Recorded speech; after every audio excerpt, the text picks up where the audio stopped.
Hi there, welcome back. How are you today? So as promised, we were going to continue on with the topic of bullies and bullying. Now, in this beautiful video, what we wanted to touch on is looking at the bully for what it is. Now, everything in your life is there to serve you and your experience. Everything. Now that we are here on this channel, the channel of awakening, we can begin to see that the bully is there for a reason. It's there to show you something about yourself. But in this beautiful video, we are going to talk about the actual bully. Now, if you were a bully in school, in high school, wherever, you will know exactly what I'm talking about. When you bully another person, when you put another person down, how do you feel inside? Think about it. Even if you weren't a bully, imagine yourself talking down to someone, physically hurting someone to make them feel less than you, to make them feel weak and that you've got the power. How would you feel inside as the bully? Because the first step for me to awakening was always to look at the other person and to understand that for a person to hurt you in any way, verbally, physically, any abuse, any of that, comes from a place of pain and suffering. A person that comes from a place of love, a person that loves themselves, cannot hurt another human being. So the first step is to understand that that bully was hurting inside. Perhaps in their home there was domestic violence, physical abuse, and in their home they have no power. We talk a lot about this in Covered in Yucky Mucky Mud. So this child is observing all these dynamics at home and has no control because they're too little. They can't do anything about it. Or can they? As soon as they're out of the environment where the grown-ups are and they see others smaller than them, it's an opportunity. Oh, I can play out what I see at home. I can play that out in the world. Because I don't have control at home. There's nothing I can do about that. These grown-ups are too big. I can't get involved. I know what will happen if I do. But out in the world where I'm the big one and there are others that are little,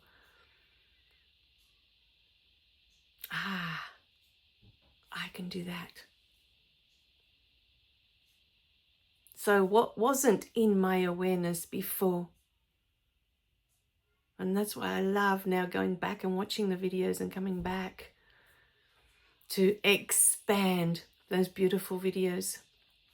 What was not in my awareness before is that this being now that is the bully gets to experience what it feels like at home when you don't have control and you are watching, and maybe you are being bullied at home by your dad, by your mum, and there's nothing you can do because you're too little. So you have that side of the experience, what it feels like to be bullied, to be receiving that. And then you get to go to school and there are others smaller than you and you get to bully.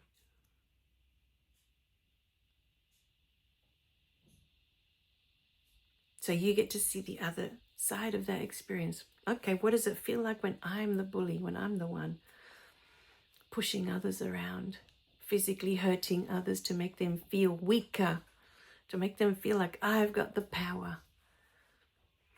How does that feel? They get to experience both sides.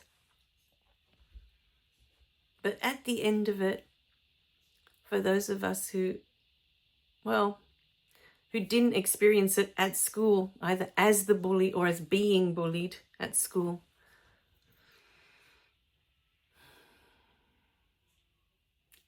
know within your heart, I was going to say understand, but know within your heart that that person is coming from a place of pain. When we hurt others, we are coming from a place of pain.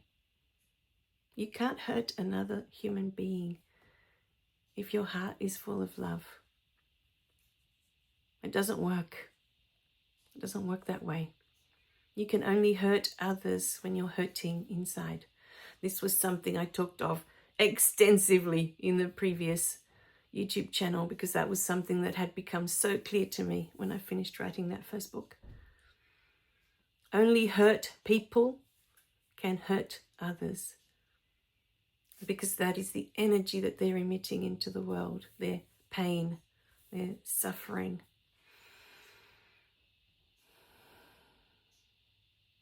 Our outside world is a reflection of our inside world, of what is going on inside of us. Always, always. So observe that.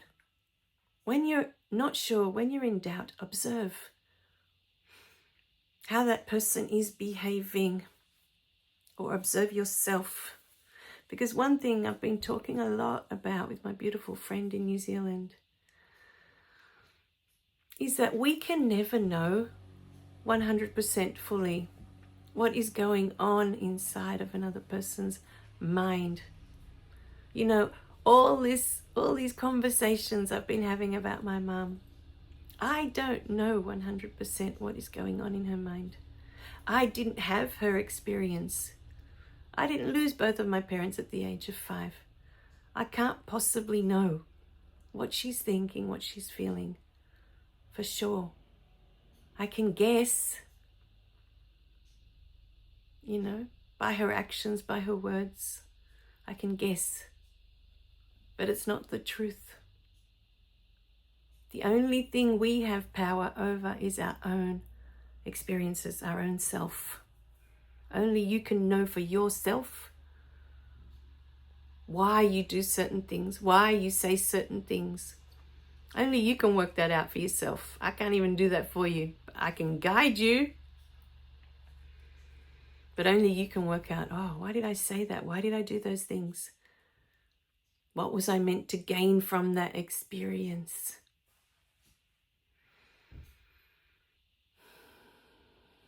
So know in your heart that a bully comes from a place of pain, always. And you can try to understand what they may have been going through in their home. You can try, but you will never fully know unless you had exactly the same experience as them. If you had exactly the same experience day after day after day, and you knew exactly what they were going through at home, then yes, you might have an idea of what that person is going through inside.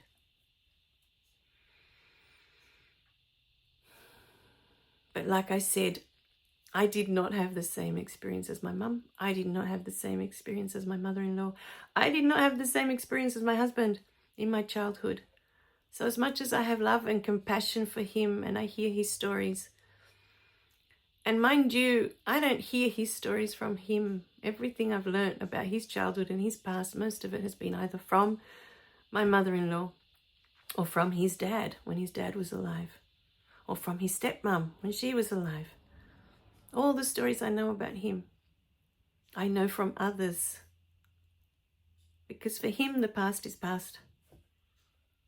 You can't change it. You can't do anything about it. And sometimes he'll talk about something if the topic comes up, especially after we used to go visit his dad and things like that. But, you know, perhaps there's a wisdom in that. You know, because he's one of the best people I know. One of the best people.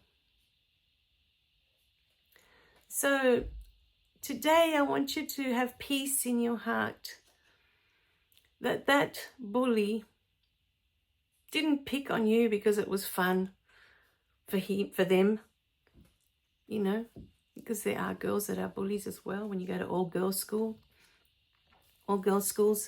it's not just the boys that are bullies, it's both.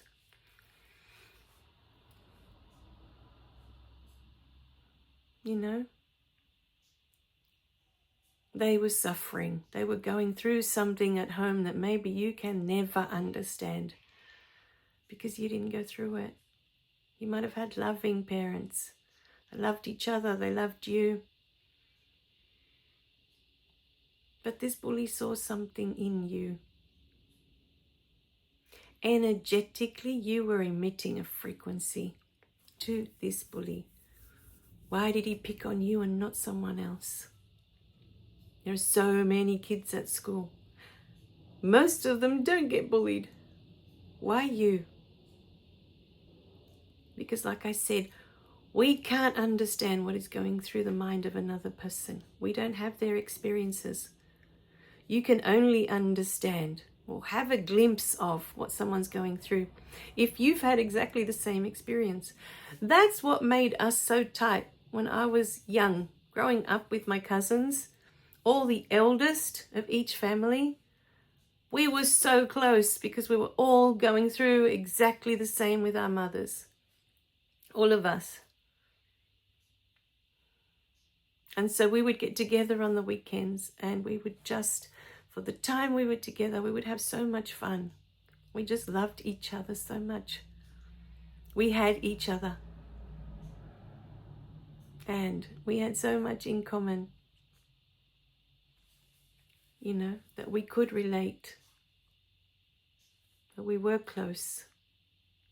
Yes, we could understand each other's experience, and that made us even closer, I think.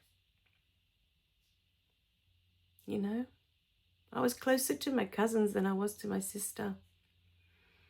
Granted, there's a 5-year gap with my sister, but with my older cousins, the ones that we were all the eldest, they were much older than I was. You know, one of them is 3 years older than me, and the other, I've lost track if it's 6 or 7. She was quite a bit older than the rest of us. And she used to be like a mother hen. She used to look out for us, you know. She was always looking out for us. So, you know, if you're going through the same experiences as another, then yes. But even in your home, with your siblings, even though you have the same parents, it's not the same experience.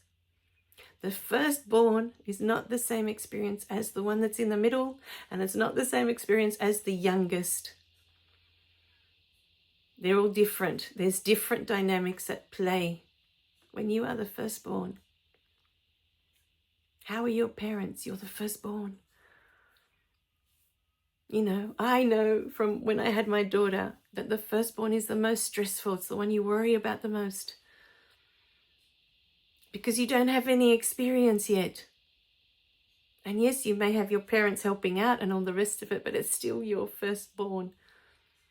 And then the second comes along. And the second, you tend to be more relaxed because, okay, we've one survived. We must have done something right. We're okay. We're good to go. Let's do this. And then by the third, you're like, okay.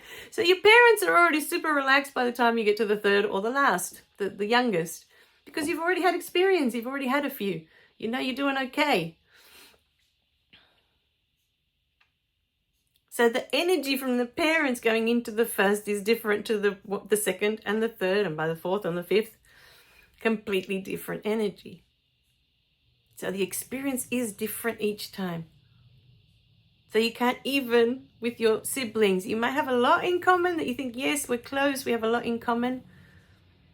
But your experiences will still be different. Your parents will talk to you different. Even if they try and treat you all the same, each of you has a different personality, and your parents have to adjust to that. And some of our children come in to challenge us as parents. This is their role. They challenge us. And as I said in my beautiful video before, when my daughter was born, I thought she was the answer to the love that I was yearning to give my whole life. This love that I had inside, I couldn't wait to give it to her. Only to realize that that wasn't it. That's not what I was looking for. So for those of you out there that are having issues with your children, no matter what age they are, they might be all grown up now and challenging you in ways that you never imagined.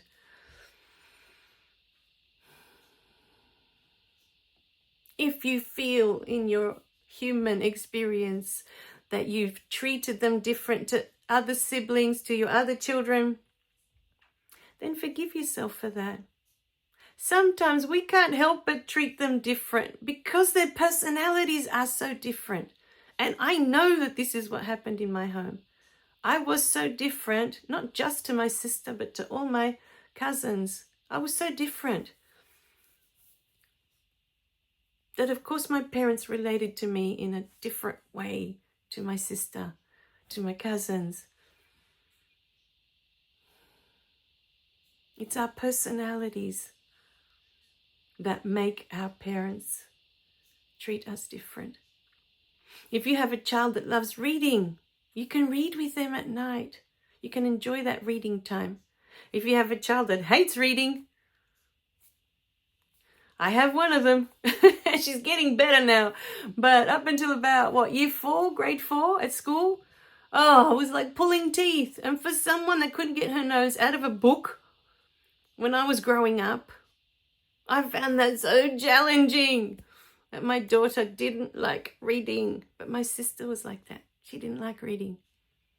She found it a chore, and my daughter was the same. To them, it's a chore. They would rather be doing anything else than reading. So we have to adapt as parents to all the different personalities that come into our lives. And to them, to our children, this may seem like, you're treating them different.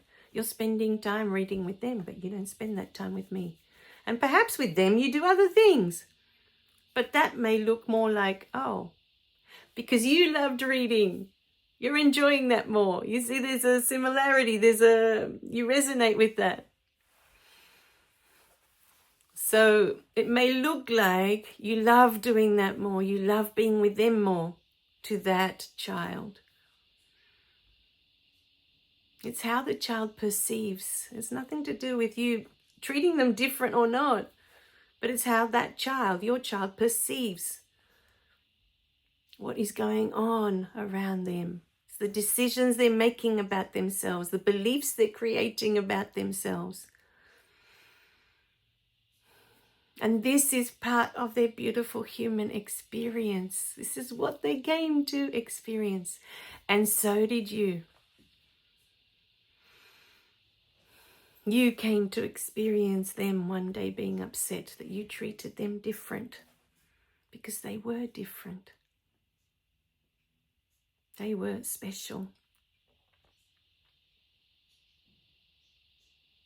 Reminds me of that young Sheldon. We've watched that series so many times now. And there's the 3 children. And he gets special treatment because he's special.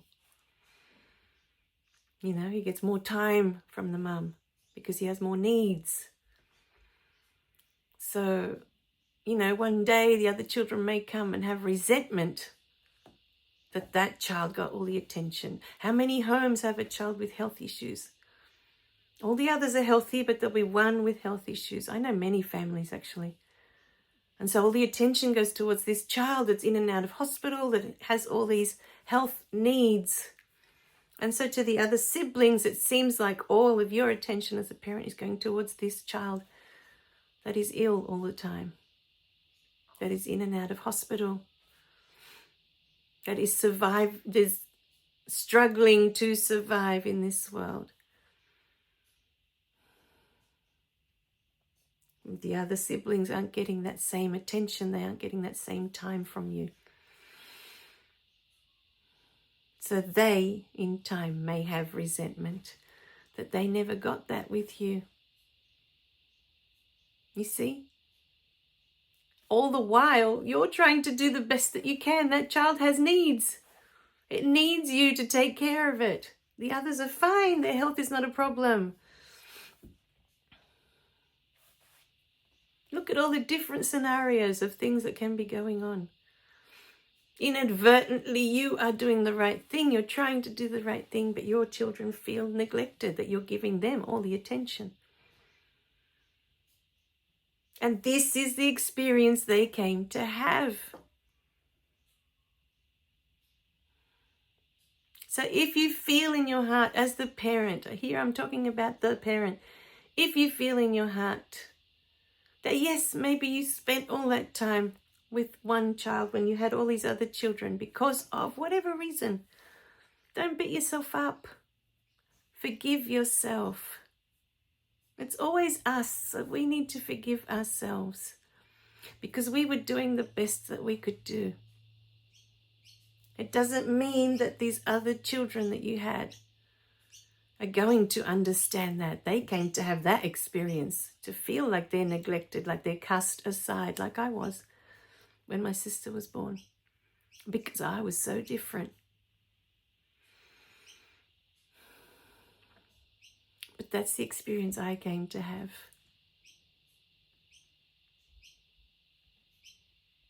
So as a parent, you do the best that you can do.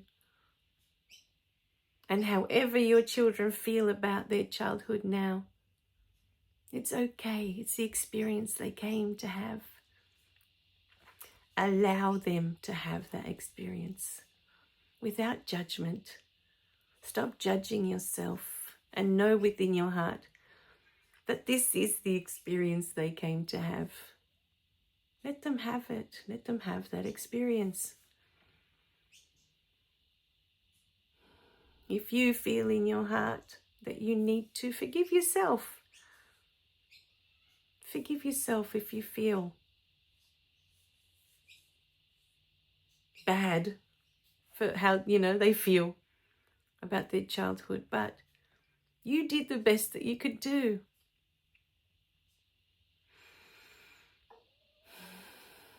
So we went a bit off topic with that one. We started off with bullies and understanding that they come from a place of pain and somehow ended up there. But it needed to be said. I understand now that I needed to go through all that. That my mum did the best that she could do because I was so different, and that's why I was treated differently. And there are many children out there that feel the same about their parents, especially if you have many siblings and you observe. What we don't take into account when we're observing that our siblings are all treated differently is that we all have different personalities. All of us. None of us have exactly the same personality as one of our siblings. We may be similar, but there are still things within each of you that is different. All right, my beautiful beings?